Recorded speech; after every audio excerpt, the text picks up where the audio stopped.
Pega suas mãos para o alto, repita comigo agora: Espírito Santo de Deus. Fala bem forte: Espírito Santo de Deus, nessa noite eu te dou total liberdade, total permissão, e eu te dou um coração faminto. Fala comigo hoje, traz teu alinhamento, renova minha mente e aqueça o meu coração. Põe tua mão no teu coração, repita comigo: Senhor, me ensina a amar. Eu quero te amar mais. Eu quero te amar melhor, para amar o meu próximo como a mim mesmo. Renova em mim o primeiro amor, em nome de Jesus. Se você orou isso com fé, aplauda Jesus bem forte onde você está. Glória a Deus. Amém. Você pode se assentar aonde você estiver e abra comigo em Salmos 85. Quem aqui está faminto pela palavra de Deus? Levanta a mão. Está faminto pela palavra de Deus? Eu quero dividir hoje algo que tem ardido no meu coração. Eu queria que você começasse hoje a leitura em Salmos 85. Enquanto você está abrindo aí em Salmos 85, eu queria só dizer que este salmo foi escrito por salmistas que estão voltando na reconstrução de Israel. Israel está voltando à Babilônia, então agora eles estão entoando esse salmo ao Senhor. E diz aqui no versículo 1: Foste favorável à tua terra, ó Senhor, trouxeste a restauração a Jacó. Fala comigo: o favor de Deus. Quantos aqui reconhecem que você precisa do favor de Deus na tua vida? Deixa eu te falar uma coisa: aquilo que Deus te chamou a fazer, você não consegue cumprir sem o favor dele. A gente tem uma ideia que às vezes Deus te dá uma missão e Ele te põe e se solta e você vai ter que cumprir a missão. Deixa eu te falar, o Senhor está constantemente esperando você e eu pedirmos favor. Pai, me dá o teu favor, me dá o teu favor. E uma das coisas sobre favor é que favor não é justo. Quando você começa a pensar e analisar muitas vezes na tua vida, por que Deus me escolheu? Por que Deus me favoreceu? Por que Deus abriu essa porta? Por que Deus me deu essa oportunidade? Você vai começar a entender que favor é algo que Deus põe sobre a tua vida e fala assim: vai ser assim porque eu quero. E os homens estão perguntando: mas não é justo porque o outro talvez fez mais, merecia. Só que Deus falou assim: não, vai para você. Esse fator que te diferencia dos outros é o fator que estava sobre José, é o fator que estava sobre Daniel, é o fator que estava sobre Esther. E ele diz: o Senhor tem favor sobre Israel. É isso que ele está dizendo. Perdoaste a culpa do teu povo, cobriste seus pecados, retiraste todo o teu furor e te afastaste da tua ira tremenda. Eles estão dizendo: o fato que nós estamos voltando para Israel é um sinal do teu favor. E daí eles entendem algo, e eu amo o versículo 4 que diz: restaura-nos mais uma vez, ó Deus. Quantos aqui entendem que nós somos carentes da restauração de Deus em nossas vidas?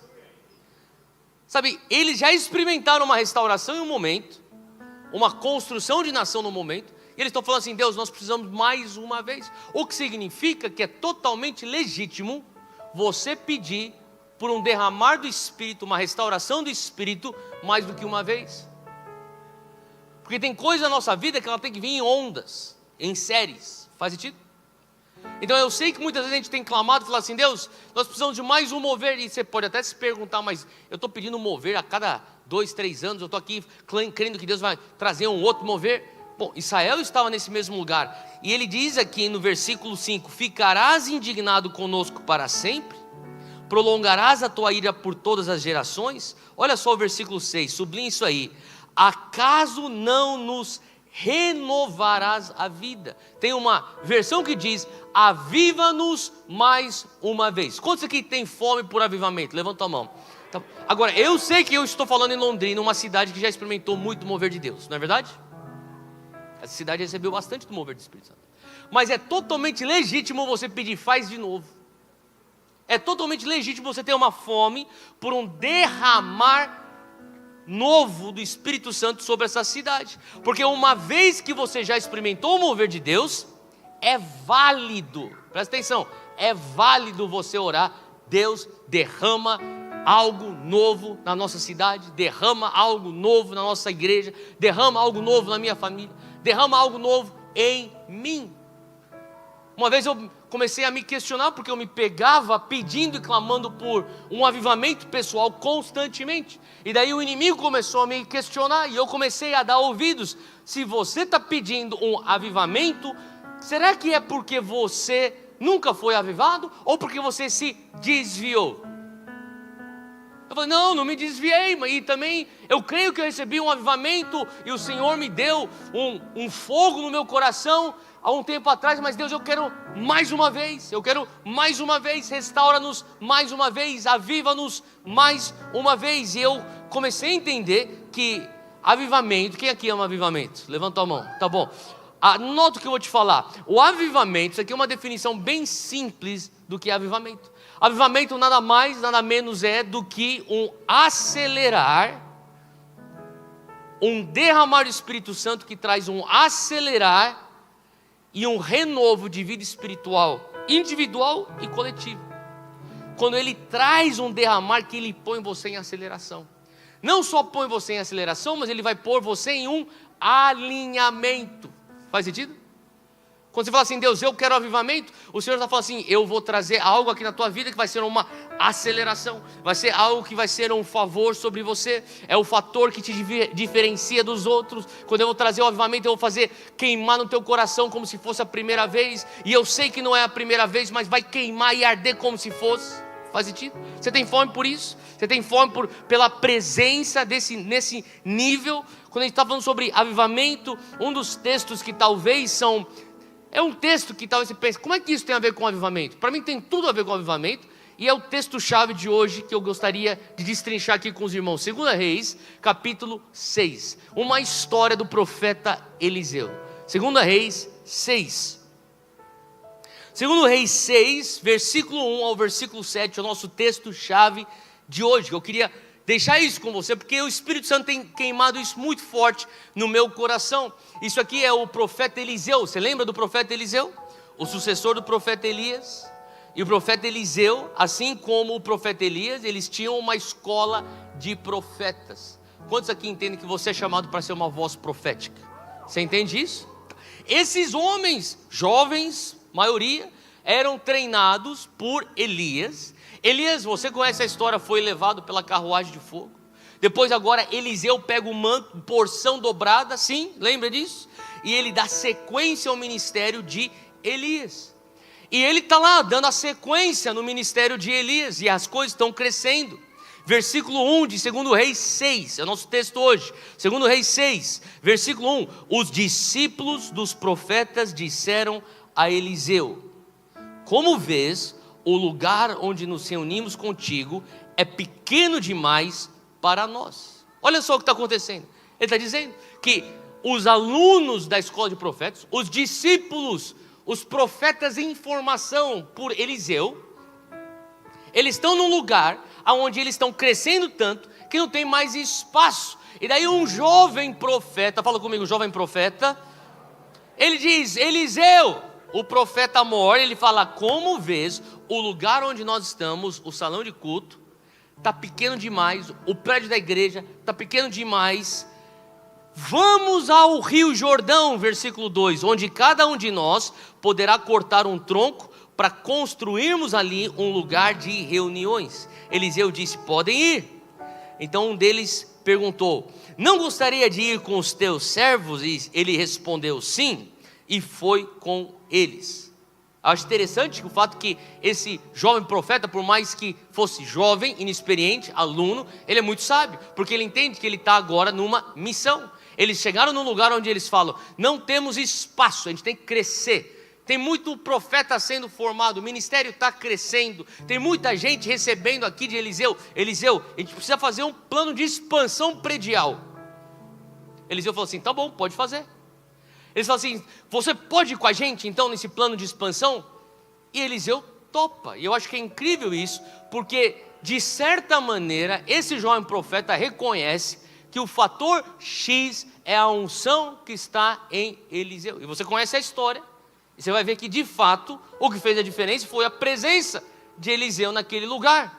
Então Eliseu vai junto com eles para o Jordão, e lá no versículo 5, versículo 4, eles foram ao Jordão, começaram a derrubar as árvores, e quando um deles estava cortando um tronco, o ferro do machado caiu na água, e ele gritou: ah, meu senhor, era emprestado. E o homem de Deus, Eliseu, perguntou: onde que caiu? E quando o homem lhe mostrou o lugar, Eliseu cortou um galho e o jogou ali, fazendo o ferro flutuar, e disse: pegue-o. O homem esticou o braço e o pegou. Antes de nós entrarmos realmente no texto de hoje, eu queria que você entendesse algo. Como é que nós chegamos ao Jordão? Como que essa história chega ao Jordão? A história não começa no Jordão. A história começa na escola dos profetas. A história começa porque existe algo no mundo espiritual acontecendo que põe uma demanda no mundo natural. Porque nada acontece no natural para depois impactar o espiritual. Sempre a ordem é: começa no espírito, depois impacta no natural. Faz sentido? Então, o que nós, como povo espiritual, deveríamos estar perguntando, e eu sei que nós estamos perguntando, é: Deus, o que é que o Senhor está fazendo no espírito, no mundo espiritual, na atmosfera espiritual da nossa nação? O que é que o Senhor está fazendo nos ares de Londrina? Porque é questão de tempo que aquilo vai começar a se refletir no natural. E é bem provável que o que nós estamos vivendo hoje é resultado de coisas que aconteceram no passado no espírito. Faz sentido? Porque existe aqui um princípio em operação que a aceleração celestial nas dimensões espirituais vai forçar as adaptações nas realidades terrenas. Quando Deus está fazendo algo no mundo espiritual, você precisa construir o odre para que o vinho novo venha continuar fluindo. Faz sentido? Quando você fala assim: Theo, eu quero ver algo mudando aqui na minha realidade terrena, comece então a gerar isso em oração no Espírito. Quando você começa a gerar no Espírito, é questão de tempo que vai se manifestar no físico. Algo estava acontecendo. Existia algo que nós hoje, milhares de anos depois, lemos nas Santas Escrituras que Eliseu carregava o dobro da unção de Elias. Mas a manifestação, ou uma das manifestações, é o fato que a escola de profetas cresceu tanto que eles não tinham nem mais espaço para onde pôr gente. Porque agora você tem um vinho novo fluindo e existe a demanda, construção de um odre para conter o vinho. Faz sentido? E eu sei porque o pastor Giliard me trouxe aqui e falou que vocês estão num projeto de expansão. E eu declaro em nome de Jesus que esse odre vai aumentar, porque vai ter mais vinho novo fluindo a partir desse lugar. Quem pode dizer amém para isso? Então existe uma demanda no mundo espiritual, e por isso que nós respondemos no natural. E o embalo no mundo espiritual vai pôr demandas nas adaptações no mundo natural. Eclesiastes 10:10. Se quiser você abre, senão só escuta. O sábio rei Salomão, ele falava sobre machado e o corte do machado. Ele dizia: se o machado está cego e sua lâmina não foi afiada, é preciso golpear com mais força. Agir com sabedoria assegura o sucesso. Olha só o que ele está falando: se o machado não tem corte, se você não tem a efetividade do ferro do machado bem afiado, você vai ter que trabalhar mais do que você normalmente teria que trabalhar.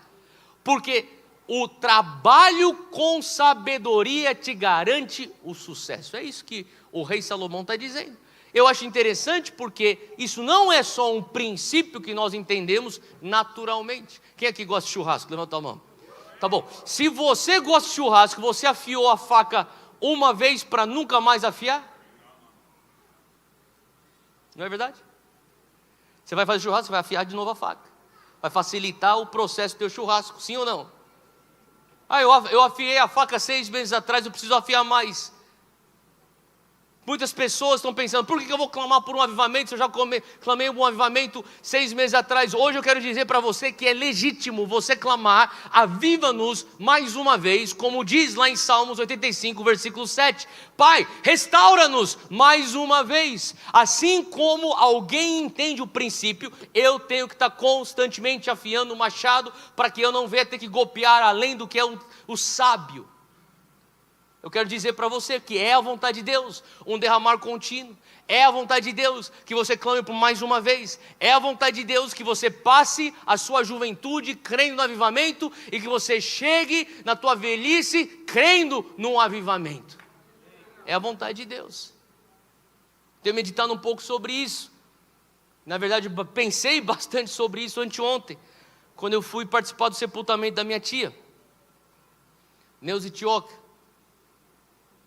Eu conversava com minha mãe, estava com minha mãe no enterro da minha tia Neuza Tioca, que foi uma mulher que serviu o Senhor a vida inteira, e levantando a causa da cura da igreja, libertação da igreja e batalha espiritual. E minha mãe falou assim, ela lutou até o final. A guerreira voltou para casa.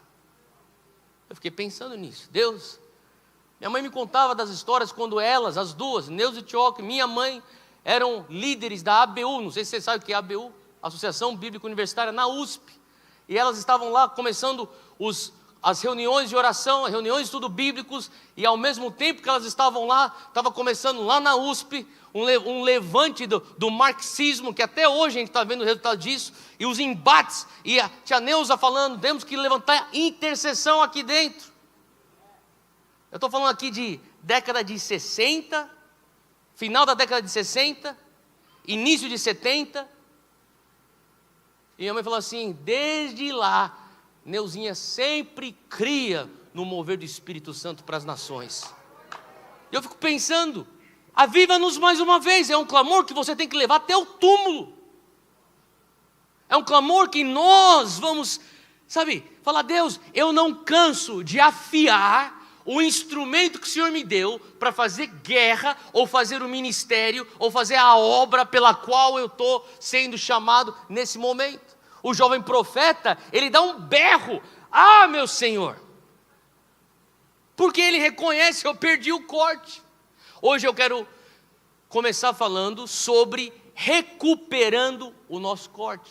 Você pode pensar, mas eu não estou desviado, eu não estou vivendo em pecado, eu também não, mas o que eu estou querendo dizer para você é que isso não nos isenta de clamar por avivamento, que isso não nos isenta de pedir, Deus faz mais uma vez, que isso não nos isenta de falar, Deus restaura-nos mais uma vez, assim como a faca que deve ser afiada constantemente, assim como o machado que tem que ser afiado para que ele venha ser efetivo, o Senhor está buscando uma igreja que busca avivamento para que ela venha a ser eficiente. Pai, eu quero avivamento mais uma vez. Mas você considera aquilo lá um avivamento? Olha, eu recebi um mover do Espírito Santo há 1 ano atrás, há 4 anos atrás. Eu lembro numa reunião que o Senhor se moveu de uma maneira poderosa. Eu lembro de um retiro que foi marcante na minha vida. Eu lembro de conferências que eu participei, que eu fui tocado. Eu não sei se aquilo foi avivamento, mas eu tenho fome por mais. Por isso eu clamo, aviva-nos mais uma vez. Aviva-nos mais uma vez. É um clamor que você tem que dar legitimidade no teu coração. Até quando? Até o teu túmulo. Como eu testemunhei 2 dias atrás. Um clamor de crer, Deus faz, o Senhor continua fazendo. O Senhor já fez, o Senhor vai fazer novamente. Faz através de mim. Então hoje eu quero falar sobre a recuperação, ou recuperando o corte. Se você estiver anotando, anota isso aí. Esse jovem profeta, ele tem que recuperar algo que ele perdeu. E ele não perdeu talvez porque ele pecou, ele não perdeu talvez porque ele foi enganado. Não, às vezes por conta da obra, do trabalho, você perde o teu corte. Você pode, assim como esse jovem profeta, perder o teu corte em meio à obra do ministério. E agora ele está numa posição que ele precisa recuperar o corte dele. Então você começa entendendo que o ponto inicial da recuperação do corte é o reconhecimento. Deus, eu preciso, eu reconheço a minha perda. O grito dele é, meu Senhor, ou uma versão que eu gosto, diz assim, ai de mim, meu Senhor. É mais forte. É mais forte do que só um meu Senhor. Tem uma versão que fala: ai de mim, vírgula, Senhor. O que significa essa frase? Ai de mim, Senhor. Significa: eu sei que eu não posso cumprir a missão sem a tua graça. Por que ai de mim? Porque ai do Theo Hayashi tentar cumprir o propósito dele sem a unção de Deus. Ai da Batista da Glória cumprir o propósito que a igreja tem sem a unção. Faz sentido? Quando você chegar nesse lugar de reconhecer: eu não consigo cumprir o que Deus me chamou a fazer sem o favor dEle, sem o corte dEle. O fator que vai fazer a diferença é o respaldo da mão dEle sobre a minha vida. E nós vamos recuperar então o poder do Espírito Santo quando eu vou reconhecer, fala comigo, reconhecimento da ausência. Preciso mais. Sabe o que é o reconhecimento da ausência? É quando você tem fome por mais. Porque a pessoa que está satisfeita, ela não reconhece que o estômago ainda está vazio.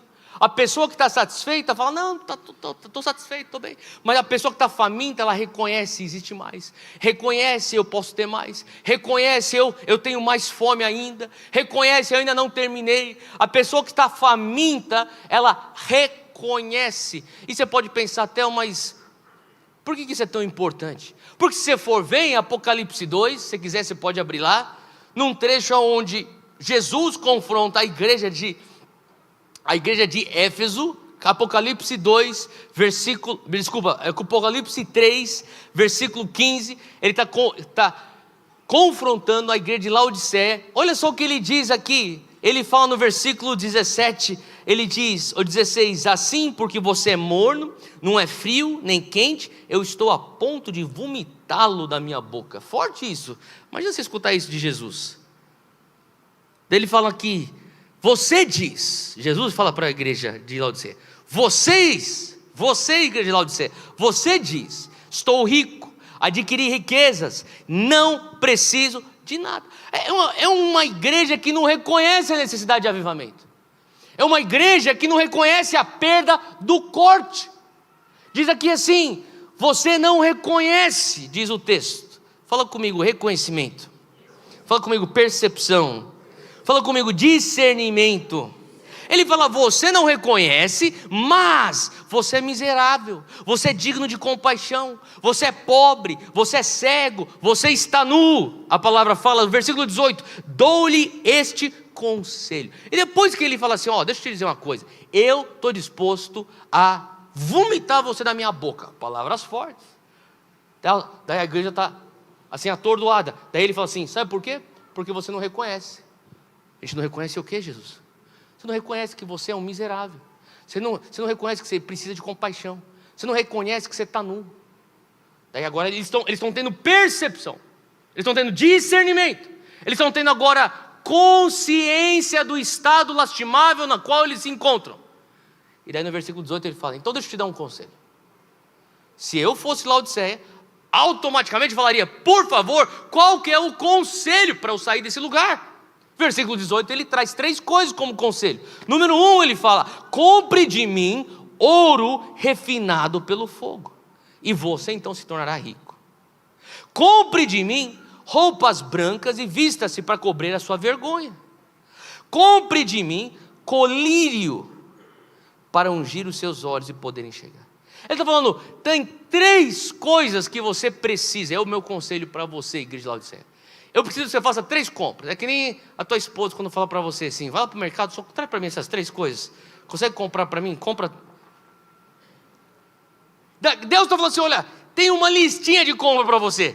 3 coisas. Fala comigo: ouro refinado pelo fogo. Você tem que voltar com o fogo do Espírito Santo. Você tem o fogo que vai te purificar. Ele fala: vestes brancas. Fala comigo: pureza e santidade. A igreja precisa voltar à raiz da pureza e santidade. Ele diz aqui: colírio de Deus. Fala comigo: visão espiritual. Eu sei, são palavras fortes. Eu fico me questionando, eu falo assim: Deus, para eu reconhecer que eu preciso recuperar o corte, Talvez aquilo que me impede de reconhecer que eu não tenho mais o corte comigo, é porque eu preciso ainda mais do teu fogo, é porque eu preciso ainda mais da tua pureza, é porque eu preciso ainda mais do teu colírio. Então é basicamente uma ideia que faz até assim um pouco doido, né? Porque você precisa mais fogo para entender que você precisa de mais fogo. Você precisa de mais visão espiritual para você entender que você precisa de mais unção espiritual. Sabe que eu chego à conclusão?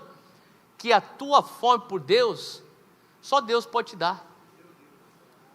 Você tem que chegar num lugar que você fala assim: Deus, eu por mim mesmo não consigo ter fome por ti. Eu sou tão miserável. Eu falo: Deus, eu não consigo fabricar fome dentro do teu hayashi para ter mais de Deus. Não, até nisso eu sou carente. Pai, me ajuda, porque o Senhor me deu o conselho que eu preciso comprar fogo. O Senhor me deu o conselho que eu preciso comprar vestes. O Senhor me aconselhou a comprar colírio, mas até nisso eu sou dependente para fazer a compra. Me ajuda a fazer a compra certa, para eu poder então reconhecer aquilo que eu ainda não tenho, para depois eu poder clamar para ter aquilo que o Senhor pode trazer para mim. E você pode pensar: Theo, mas eu não estou longe de Deus, eu não estou desviado, eu não estou em pecado, e Deus está comigo. E sim, Deus está com você, mas tem que ter o entendimento que existe diferença no que diz respeito à presença de Deus. As pessoas falam: mas se Deus não está em todo lugar? Sim, Deus está em todo lugar, porque Ele é onipresente. Então se Ele está em todo lugar, eu tenho a presença dEle comigo. Mas não é disso que nós estamos falando, porque isso aí é fruto da natureza de um Deus que é onipresente. Ele está aqui nesse culto, assim como Ele está na boca de fumo, do outro lado lá na cidade. Ele está onde um crime está sendo cometido, assim onde uma bondade está sendo feita. Deus é onipresente. Agora tem um outro nível da presença de Deus, que é: quem aqui já nasceu de novo? Levanta a mão, você nasceu de novo. Tá bom, então Ele mora em você. Sim ou não? Então Ele é onipresente, mas Ele também mora em mim. Sim, se você nasceu de novo, sim, Ele mora em você. Mas não é nem isso que a gente está falando. O que Ele está falando aqui é sobre uma presença. Fala comigo: presença manifesta. E aonde a presença dEle é manifesta, Ele manifesta o seu poder. Por isso, naquele momento, Ele fala: eu reconheço, o corte não está mais aqui. Como que Ele reconheceu? Porque talvez Ele está lá golpeando, com aquele corte, com o ferro do machado, e Ele está vendo, e Ele está indo bem, os troncos estão sendo cortados, as árvores estão sendo derrubadas, e Ele está vendo bastante resultado, e de repente, Ele dá um golpe, pum! E a única coisa que Ele deu o golpe foi com o cabo do machado. E daí Ele olha e fala: ai de mim, Senhor. Como é que fez? O que fez Ele reconhecer? O fato que, de repente, quando Ele dá o golpe, pum, Ele não vê a efetividade da lâmina. Ele estava na obra. Eu e você podemos estar na obra e sem perceber. É isso que é importante a gente entenda, porque é importante que, infelizmente, às vezes a gente não reconhece, a gente não percebe que a gente não está mais com o ferro do machado. Eu tenho clamado e falado assim: Deus, eu não quero deixar de perceber a ausência do ferro do machado. Eu quero reconhecer a ausência desse fator X. Por isso eu quero clamar e pedir: Deus, faz de novo. Porque alguns pensam que carregam o poder do Espírito Santo, sem perceber que não carregam mais, porque você está tão ocupado fazendo as coisas. Alguns pensam que eu estou fazendo a obra de Deus com a unção de Deus, sem perceber que você já caiu na força do teu braço, porque você está tão ocupado fazendo as coisas. E o Senhor fala assim: é por isso que você precisa do ouro refinado pelo fogo, é por isso que você precisa das vestes brancas, é por isso que você precisa do colírio para passar nos seus olhos. E eu creio que esse grito daquele jovem profeta foi: ai meu Senhor, é o reconhecimento. Eu talvez me distraí, eu deixei de apertar a lâmina do machado, ou talvez deixei um pouquinho frouxo. Ele continuava na obra, mas a ferramenta talvez não estava tão calibrada como sempre esteve, ou esteve em épocas passadas. E ele está dizendo: ai meu Senhor, fugiu um estilo de vida de avivamento da minha vida, fugiu o fator X da minha busca por Ti, fugiu aquelas lágrimas que escorriam no meu rosto tão frequente, fugiu aquele fogo que ardia no meu coração. Não estou falando que você está desviado. Não estou falando que você está em pecado. A única coisa que eu estou falando para você é que todos nós que estamos na obra somos suscetíveis a perder o ferro do machado. E se nós não estivermos com discernimento, sabe, eu já me peguei tantas vezes falando: ai meu Senhor, eu queria aquele fogo, como no início do Dunamis. Eu queria de novo, Senhor Deus, aquele fogo na primeira vez que eu plantei uma igreja. Deus, eu queria aquele fogo na primeira conferência que eu preguei, Deus. Ai Deus, eu não quero me acostumar com esse negócio chamado ministério. Eu tenho pavor de fazer isso aqui de uma maneira mecânica. Você pode pensar até, mas é porque você é pregador. Mas às vezes a gente faz mecanicamente, abre a palavra, a gente escuta o louvor, a gente está na igreja e o negócio está mecânico. Faz sentido o que eu estou falando? Ele falou assim: eu recuso ficar mecanicamente golpeando essa árvore. Ele diz: ai meu Senhor, eu preciso recuperar o meu corte. A primeira coisa que o jovem profeta precisa fazer, ele precisa reconhecer sua perda. Uma vez que ele reconhece sua perda, então, o próximo passo, ele diz: era emprestado. Olha que interessante essa afirmação. Ele está golpeando, pum, de repente ele fala: ai meu Senhor, ou ai de mim, Senhor. E daí a próxima frase: era emprestado. Ele confessa a sua perda. Segunda coisa que ele faz, ele confessa seu empréstimo. Quando eu tive essa revelação, comecei a confessar meu empréstimo toda manhã. Eu comecei a falar assim: Deus é emprestado. Essa graça que está na minha vida não é minha, é emprestada. Essa família que o Senhor me deu é uma bênção, mas não é minha, é emprestado. Essa oportunidade que o Senhor abriu para mim não é minha, é emprestada essa oportunidade. Faz sentido? Você começa a olhar as bênçãos ao teu redor, você fala assim: cara, isso aqui não é meu, isso aqui é emprestado. Ele reconhece que aquilo que ele acabou de perder era emprestado. E para pensar se você já pegou alguma coisa emprestada. Então, já que o corte do machado era emprestado, assim como você pode pegar o carro de alguém emprestado, você tem que prestar conta sobre o carro, sim ou não? Você não vai simplesmente parar na tua garagem e falar: não, você vai ter que prestar conta. Só estou trazendo aqui de volta o carro, enchi o tanque, não amém? Os irmãos crentes não fazem isso? Mandei lavar, não lava rápido aqui, aspirei para você, amém? Aqui, estou prestando contas do carro que eu peguei emprestado. Agora, sabe uma outra coisa que você reconhece quando você pega alguma coisa emprestada? Você reconhece a sua dependência. Por que você vai pegar um carro emprestado se você já tem um carro? Por que você pega um dinheiro emprestado se você já tem dinheiro? Surge uma baita oportunidade de negócio, aquela oportunidade de negócio não vai durar para sempre. Você sai correndo, você liga para o teu primo rico e fala assim: meu irmão, você tem que me ajudar, cara. Eu preciso só de uma ajudazinha, daqui 6 meses eu acerto contigo. Vamos, será que você não consegue? O que você está falando? Eu não tenho o que você tem, sim ou não? Eu confesso meu empréstimo. Deus, o Senhor tem algo que eu preciso. O Senhor tem esse corte do machado que eu não tenho, eu só tenho um cabo. E se depender do cabo, eu vou fazer a obra golpeando. Mas Deus, eu não vou conseguir cumprir a missão de expandir o prédio dos profetas se o Senhor não me der algo emprestado. Eu preciso da tua unção e da tua presença emprestado. Não é isso que a palavra diz lá em Atos 1:8, quando Jesus está dizendo para os seus discípulos, antes dele ascender, ele fala: vocês receberão o poder quando o Espírito Santo descer sobre ti.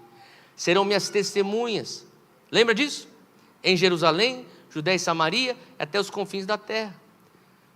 Quando nós trabalhamos para Deus, nós estamos trabalhando com poder emprestado. Se estiver anotando, anota isso aí. Porque isso aqui é uma consciência que eu tenho sempre. Deus, isso aqui que eu estou vendo de fruto, isso aqui é poder emprestado. Isso aqui não é o meu poder. Aquele jovem profeta, ele reconhecia: os troncos estão caindo, as árvores estão sendo derrubadas com tanta rapidez. E as pessoas poderiam até se impressionar e falar assim: caraca, você é forte, hein, meu? Mano do céu, velho, você é um baita do lenhador. Ele sabia que o fator diferencial era a lâmina que ele pegou emprestado. As pessoas podem até não reconhecer e falar para você: nossa, mas você é o cara, você é o bichão, olha aí, essa mina aí é demais. Só que quando você tem percepção, discernimento, você fala: era emprestado. Não tenha vergonha de confessar teu empréstimo. Não tenha vergonha de confessar a tua dependência. Não tenha vergonha de falar: meu Senhor, o meu desespero é porque não era nem meu, isso aqui era de alguém. Eu estava dependente, continuo dependente. Infelizmente o ser humano só depende de Deus quando a gente sente pressão, não é verdade? A gente tem a tendência de esquecer. A gente recebe algo de Deus, mas quando a gente começa a sentir pressão, quem aqui já sentiu pressão? Só eu senti pressão? Quem já sentiu pressão? Quem já sentiu pressão das circunstâncias ao teu redor? Alguém? Quem já sentiu pressão de pessoas perto de você? Talvez teus familiares. Alguém aqui? Tá, deixa eu perguntar outra coisa. Quem aqui já sentiu pressão de você mesmo? Você se pressiona. E quando você está no momento de pressão, é o que eu chamo do momento Getsemane. O momento onde a oliva está sendo amassada. Naquele momento você tem duas opções. Talvez você não perceba isso, mas você tem duas opções. Você está numa bifurcação. E na bifurcação o profeta Jeremias já falava sobre isso. Se você puder, abre comigo Jeremias 17, versículo 5. Ele diz aqui: maldito, assim diz o Senhor, maldito é o homem que confia nos homens, que faz da humanidade mortal a sua força, mas cujo coração se afasta do Senhor. Olha só o que ele está falando. Você não é abençoado. A pessoa que não é abençoada, ela é maldita. Você é maldito porque você confia em homem. Você é maldito porque você põe a tua confiança, olha o que ele diz aqui, na humanidade mortal e na força de alguém que já tem o prazo de validade. Por isso que você está na maldição, porque você confia em instituições, você confia no governo, você confia no teu diploma, você confia no teu sobrenome, você confia no amigo do teu amigo. Então vamos você andar a vida inteira desconfiado de todo mundo? Não é isso, mas ele está falando assim: olha, ao passo que você pode ser maldito por confiar em homem, versículo 7 diz: você é bendito se você confia em Deus, cuja confiança está no Senhor, cuja confiança nele está. Versículo 8: ele será como uma árvore plantada junto às águas, e que estende as suas raízes para o ribeiro. Ela não temerá quando chegar o calor, porque as suas folhas estão sempre verdes. Não ficará ansiosa no ano da seca, nem deixará de dar fruto. Sabe por quê? Uma vez enraizado. Quem são os enraizados? Ele está dizendo aqui: uma vez que você está enraizado, as tuas raízes vão a lugares profundos e vão tirar sustento da água dele. É isso que ele está dizendo. Por isso que você vai ser bendito. Porque as pessoas vão falar assim: mas é calor, mas como é que você está tão verde? Aí está aqui num deserto, mas como é que você está frutificando? Porque minhas raízes foram lugares fundos. Porque eu escolhi confiar não em homem, confiar em Deus. E o teu processo de confiar em Deus é um processo que você se põe num lugar de dependência constante. E nesse processo talvez você nem enxergue, mas as tuas raízes estão indo para lugares fundos, até encontrar água. Lá embaixo tem um lençol de água que só os famintos chegam. E a tua raiz chegou lá porque você é dependente. E quando você chega lá, na superfície está calor, como é que tuas folhas estão verdes? Na superfície está árido, como é que tua árvore está frutificando? A confissão do empréstimo te leva a ter raízes conectadas com a fonte. Sabe por quê? Quando você confessa teu empréstimo, era emprestado, você está trocando a autossuficiência por dependência. Quando você confessa teu empréstimo, era emprestado, você está trocando o teu orgulho pela humildade. Ai de mim, Senhor, era emprestado, eu sou carente de ti. O jovem profeta então, ele reconhece sua perda. Ele, além de reconhecer sua perda, o jovem profeta, ele reconhece o seu empréstimo. E daí então, o profeta Eliseu pergunta: onde caiu? Número 3, se você estiver anotando, o jovem profeta, ele localiza aonde caiu. Ele confessa a localidade. Foi bem aqui, ó. Foi bem aqui. E uma coisa que eu tenho aprendido com o Senhor é que o Senhor, ele me pergunta: aonde que você perdeu o fogo e a paixão? Eu tenho que voltar e achar a localização. Eu tenho que chegar num lugar onde ele fala assim: onde que caiu? E quando o homem lhe mostrou o lugar, Eliseu cortou um galho, jogou ali, fazendo o ferro flutuar. Sabe que eu vi que é um padrão de Deus, pelo menos na minha vida, E eu já me encontrei tantas vezes nesse lugar, aonde eu estou falando: Deus, aviva-me mais uma vez. Deus, me dá fogo mais uma vez. Deus, eu não quero fazer isso de uma maneira mecânica. Estamos hoje numa sexta-feira à noite, e a gente está hoje nessa época de feriado, onde todas as igrejas, a maioria das igrejas tem conferências, tem eventos. Esse aqui é o meu primeiro evento das minhas ministrações de carnaval, mas quando eu terminar isso lá na terça-feira, serão 8 igrejas. 8 igrejas, 7 cidades. E eu estou falando isso porque nessas andanças, acorda, entra no hotel, acorda, vai, prega, acorda, vai, acorda. Você começa a ficar que nem um robô, você não sabe nem onde você acordou, mas eu estou onde? Estou em Brasília, estou em Belo Horizonte, onde é que eu estou? Eu estou no Rio de Janeiro. A tentação é você ficar na obra mecanicamente. Você pode pensar: até, mas não viajo que nem você está pregando, mas só que você está lá servindo na tua cela, você está voluntariando, você está vindo para o culto no domingo, você está na tua casa, e sem perceber, você continua na obra, assim como eu continuei na obra. Só que se a gente não percebe e fala assim: Deus, eu quero localizar aonde é que ficou mecânico. Faz sentido o que eu estou falando? Então, onde foi que eu arrefeci na busca pela presença de Deus? Estou muito ocupado fazendo a obra de Deus para eu buscar a presença de Deus? Onde é que eu confundi as minhas prioridades? Eu tenho que localizar. O profeta Eliseu pergunta: onde que foi? Onde que foi? Se eu quiser te ajudar a recuperar o teu corte, eu tenho que saber aonde. Você não pode falar assim: algum lugar aqui no Rio. Não, vamos para aquele lugar. E daí o jovem profeta fala: Eliseu, bem aqui. E ele aponta. Daí Eliseu então vai, a partir daquela localização, ser um instrumento de Deus. Porque ele fala assim: onde foi que eu afrouxei a ênfase do senhorio de Deus na minha vida? Eu me pergunto isso. Theo, então Deus não é mais teu Senhor? Não, mas quando eu começo a ver que existe um arrefecer, um afrouxamento, eu tenho que voltar para aquele lugar. Onde foi que eu confiei na força do meu braço?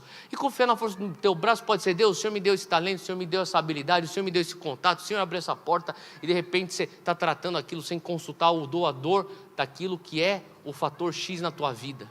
Faz sentido o que eu estou falando? Quando ele chega nesse lugar, você tem que entender uma coisa: que Eliseu, ele é um tipo, presta atenção, porque às vezes as pessoas confundem o que eu vou falar, então você tem que prestar atenção.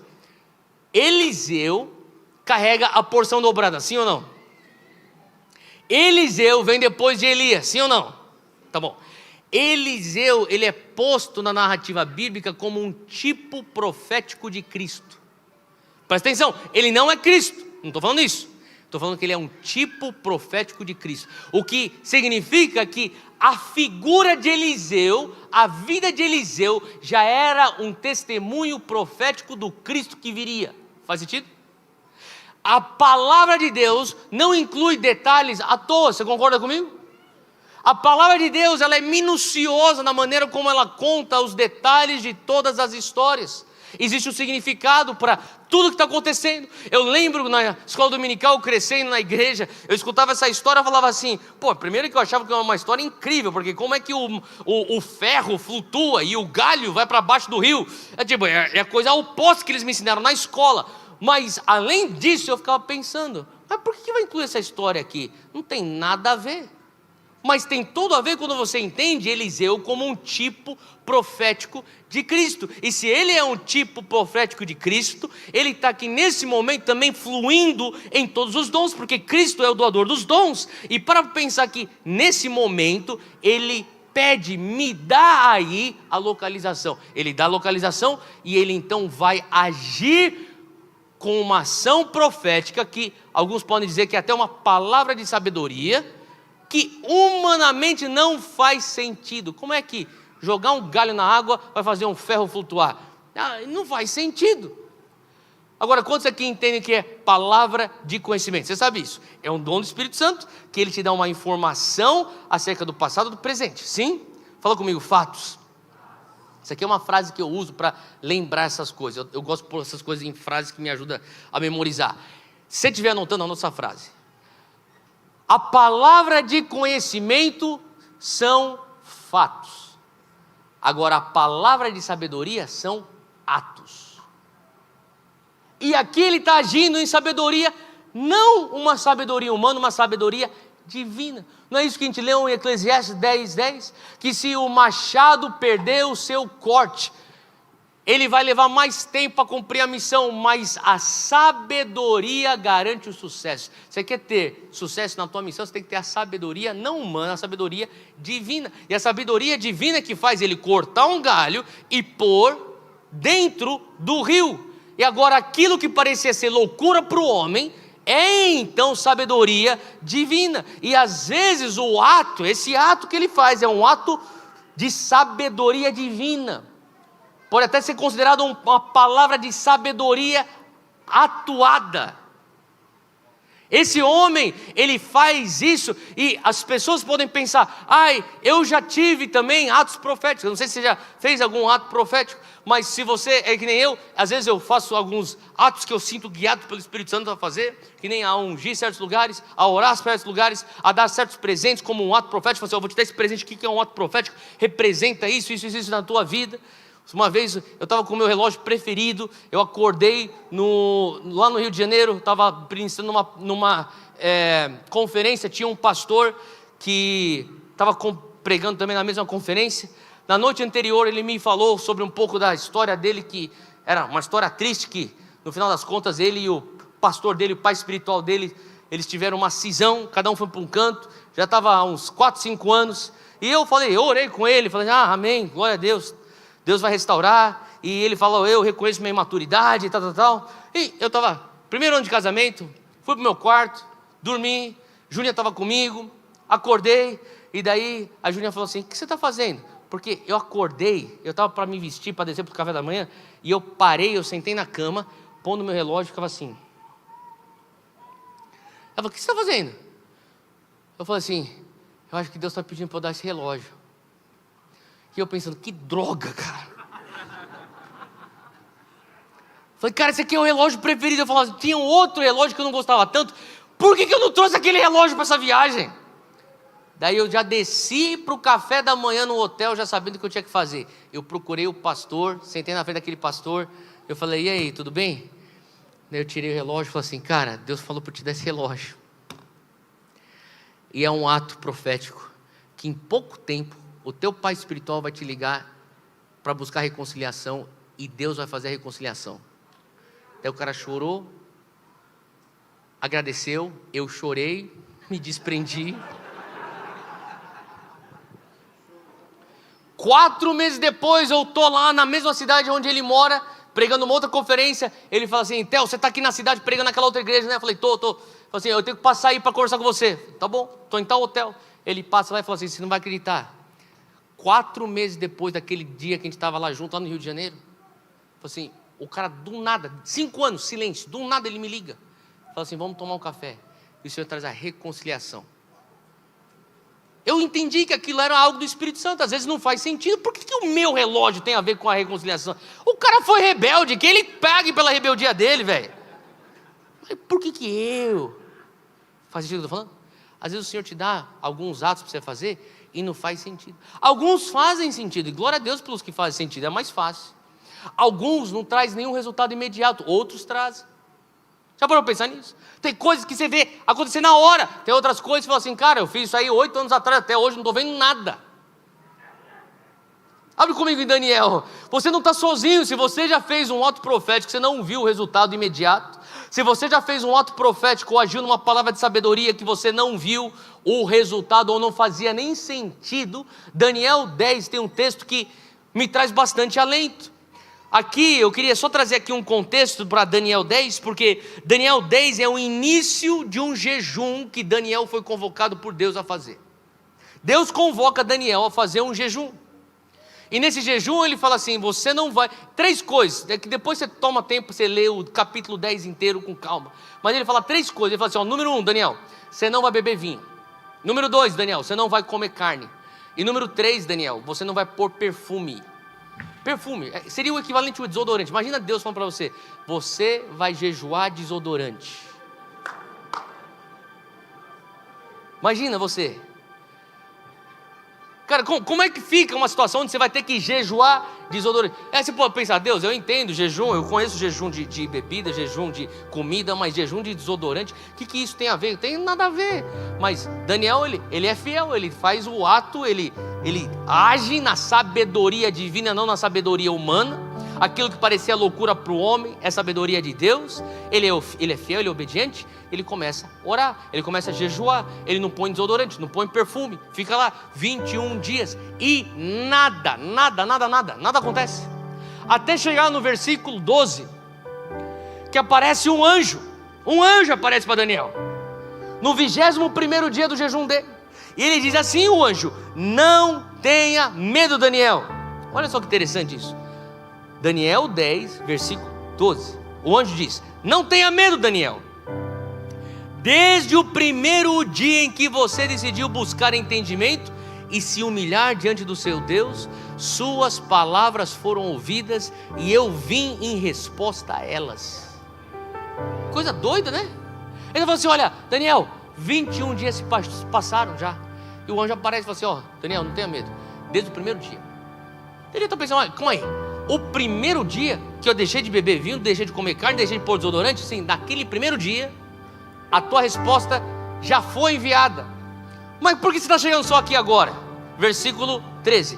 Mas o príncipe da Pérsia me resistiu durante 21 dias. Olha o que está acontecendo. Deus escuta o clamor de Daniel no primeiro dia. Pá! Daí o Senhor Deus recebe o clamor, fala assim: olha, ele foi fiel, ele fez o ato de sabedoria, ele foi fiel, deu um passo de fé, eu vou despachar a resposta. Anjo, chega aqui, estou despachando aqui já, leva a resposta. O anjo pega lá a resposta, começa, vai lá no terceiro céu, vai descendo, quando chegar no segundo céu, pum, ele começa a ter resistência, ele começa a ver então que ele está brigando, está lutando, os caras não estão deixando ele passar ele tinha que atravessar o terceiro para o segundo, para chegar no primeiro, para entregar para Daniel. Ele foi travado no segundo. E no segundo céu ele começa a brigar. Ele tenta lutar, ele tenta furar o bloqueio. Furar então lá e desobstruir para conseguir chegar para Daniel. Mas não consegue. E daí o Senhor está olhando, ele fala assim: nossa, essa briga aí tá feia mesmo. Nossa, os caras... Que pode ser? Os caras trouxeram um grandão aí. É o príncipe da Pérsia. Calma aí, Miguel. Daí Miguel vai. É só Miguel. Você lembra na palavra tem os arcanjos. Arcanjo Gabriel é o arcanjo da mensagem. Toda vez que tem uma mensagem, quem que é o arcanjo que aparece? Gabriel que aparece para Maria, não é isso? Gabriel que aparece para Zacarias, não é isso? Tem o arcanjo da guerra, que é Miguel. E tinha também o arcanjo da adoração, que era Lúcifer. Miguel vai, ele abre o caminho. Ele chega só no 21º dia. Ele fala assim: 21º dia, mas o príncipe da Pérsia me resistiu durante 21 dias. Então Miguel, um dos príncipes supremos, veio em minha ajuda, pois eu fui impedido de continuar ali com os reis da Pérsia. E agora, 21º dia, ele fala assim: que bom que você não parou no primeiro dia. Eu tinha te respondido, mas você permaneceu jejuando, você continuou orando, você continuou fiel na palavra de sabedoria, você continuou fiel na minha direção. Enquanto você estava jejuando, orando, eu estava lutando. Eu estava com a resposta, mas eu estava lutando. Tinha resistência, mas eu estava penetrando. Eu estava chegando para você. Miguel me ajudou, mas a resposta chegou, porque Deus já liberou a tua resposta. Fala para quem está ao teu lado: a tua resposta está a caminho. Às vezes é num instante. Às vezes é num instante que o ferro vem, sobe para a superfície. Eu quero dizer uma coisa: que atos motivados pela sabedoria de Deus geram intervenções divinas. Atos motivados pela sabedoria de Deus vão gerar intervenções divinas na tua vida. E você pode perguntar: mas Théo, mas por que Deus foi falar para Eliseu pegar um galho para pôr na água? Por que um galho? Presta atenção. Para você recuperar o teu corte, você precisa encarar o divino, sim ou não? Você tem que encarar Deus. Teu corte veio de Deus, você tem que voltar para Ele e pedir: me dá de volta o corte. Agora, se eu e você formos encarar o divino, nós seremos consumidos, sim ou não? Não é isso que o Senhor falou para Moisés? Você quer me ver? Você quer ver minha face? Mas se eu me mostro a você, eu te mato. Se esconda na fenda da rocha, eu vou passar, e as minhas costas você verá. Então Moisés viu a glória do Senhor. Então, se você ficar frente a frente com Ele, você vai ser consumido. Por isso que o Senhor dirige Eliseu para pôr uma árvore na equação. Presta atenção. Ele corta o galho. Lembra que eu te falei que Eliseu é um tipo profético de Cristo? Ele corta a árvore, ele põe um galho na equação. Sabe por que eu e você podemos ainda ter esperança de recuperar o corte e clamar por avivamento? E falar: restaura-me mais uma vez. E falar: renova o primeiro amor. E falar: aquece o meu coração. Porque existe uma árvore na equação. 1 Pedro 2, versículo 24 diz que Ele mesmo levou em seu corpo os nossos pecados sobre o madeiro. Madeiro. Sem árvore não existe intervenção divina. Eliseu está cortando um galho, não é à toa porque deu na telha, não, porque foi uma direção da sabedoria de Deus. Põe esse galho, porque isso já é profeticamente apontando para a cruz, o madeiro, que uma vez que você põe a madeira na equação, assim como diz a palavra em Hebreus capítulo 10, versículo 19, irmãos, temos plena confiança para entrar no Santo dos Santos pelo sangue de Jesus, por um novo e vivo caminho que Ele nos abriu por meio do véu, isto é, o seu corpo. Sem árvore não existe intervenção divina. Aquela árvore já era o apontamento profético da cruz do Calvário, do madeiro entrando na nossa circunstância. E hoje eu quero falar para você que o Senhor está aqui, assim como estava lá no Jordão com Eliseu e o jovem profeta, falando: eu quero pôr a árvore na equação para recuperar o teu corte. Seja você uma pessoa que já está com Jesus há tanto tempo, seja você uma pessoa que não escutou de Jesus, está começando a entender. Número 4, o jovem profeta, então, ele toma posse do milagre. Pegue-o. O homem esticou o braço e o pegou. Sabe, hoje eu creio que ele tomou por fé aquilo que Deus fez. Assim como você tem que tomar por fé o que Deus vai fazer hoje. Deus já está fazendo algo agora no Espírito. Toma por fé. Onde você estiver, feche seus olhos, toma por fé. Porque a história em 2 Reis 6 termina aí. Mas nós sabemos o que acontece depois. Eu tenho certeza que ele consertou o seu machado, recuperou a lâmina, apertou, não deixou ficar mais frouxo e voltou a golpear. O Senhor quer que você volte à obra do ministério dele, mas com a lâmina, com o machado afiado. E aos que tomarem posse em fé, Deus tem poder e presença hoje por você, para você. O desespero que é gerado por Deus, hoje eu oro que o Espírito Santo venha gerar um desespero no teu coração. É um desespero positivo, que é gerado pelo Espírito Santo. É uma fome, é uma ira santa. Às vezes tem certas circunstâncias na tua vida que, se você não tiver uma ira santa, você não vai conseguir se desvencilhar. Aquele desespero que dizia: ai meu Senhor, era emprestado. Às vezes vai te levar um grito, um berro teu. Onde é que está o ferro do teu machado hoje, Batista da Glória? Você pode falar assim: Theo, está lá no fundo do rio. Hoje eu quero dizer para você que pode voltar a flutuar para a superfície. Você pode recuperar o teu corte. Então hoje, Espírito Santo de Deus, eu sei que o Senhor está aqui para substituir corações cansados por um coração de fé. E nós sabemos que o milagre acontece quando nós abandonamos os meios humanos. Pai, nós não estamos olhando para homens, nós estamos olhando para Ti. Hoje à noite nós estamos olhando para Ti. Recupera em mim o teu corte. Começa a pedir isso aonde você estiver. Fala assim: Deus, recupera em mim o teu corte. Vamos passar só um tempo agora, só pedindo: Pai, gera em mim esse desespero, essa paixão. Pai, eu te louvo, te agradeço, porque o Senhor está gerando algo nessa atmosfera. O Senhor está gerando fome nessa atmosfera. O Senhor está renovando fogo nessa atmosfera. Pai, o Senhor está substituindo o coração cansado por um coração de fé. O Senhor está trazendo à superfície do rio aquilo que a gente deixou ou deixou de prestar atenção, mas o Senhor está trazendo e recuperando o nosso corte. Vem, Senhor, nessa atmosfera. Alguns de nós estão até sentindo o toque físico do Espírito Santo.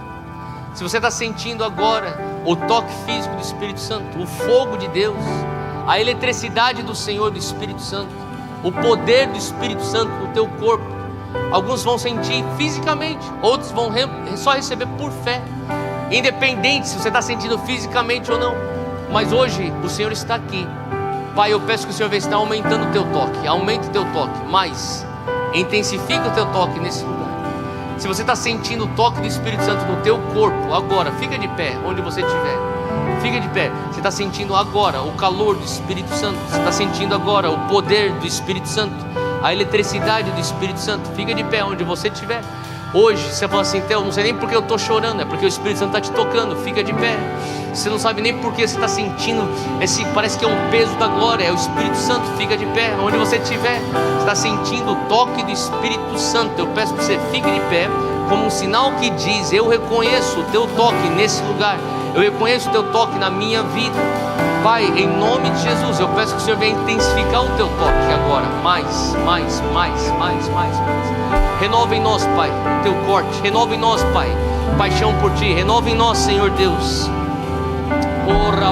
Você tem línguas, começa a orar em línguas, onde você estiver.